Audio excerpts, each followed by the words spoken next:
Je vous propose de prendre la direction de la Corse, qui effectivement pourrait être privée d'eau d'ici une vingtaine de jours. Et je vous propose de retrouver notre correspondante Christina Luzzi. Alors il y a ceux qui ont entendu cet appel solennel de responsabilité, de solidarité du préfet de Haute-Corse et qui respectent vraiment les consignes qui ont été données à la lettre.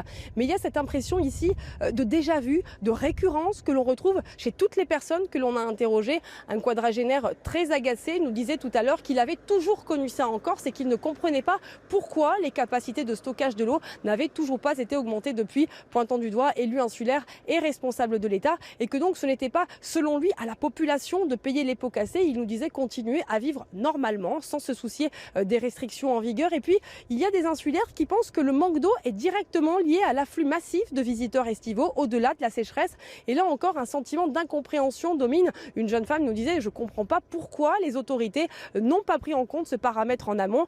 Et puis en sillonnant les petites routes de village, on a rencontré ce matin un retraité qui arrosait son jardin et qui nous confiait ne pas croire aux déclarations alarmistes du préfet de Haute-Corse. Et lorsqu'on lui a avancé qu'il était tombé que quelques millimètres de pluie depuis des mois, il nous a simplement répondu: il finira par pleuvoir, tout le monde sait ici qu'on a des orages les après-midi au mois d'août en Corse. Il faudra cependant attendre fin août lors du prochain point des autorités sur la situation des réserves d'eau pour vérifier si l'appel à la responsabilité de tous lancé par le préfet de Haute-Corse a été entendu par la population insulaire. Merci beaucoup Christina Luzzi, c'est incroyable ce qui se passe en Corse là, non ? Oui, déjà tout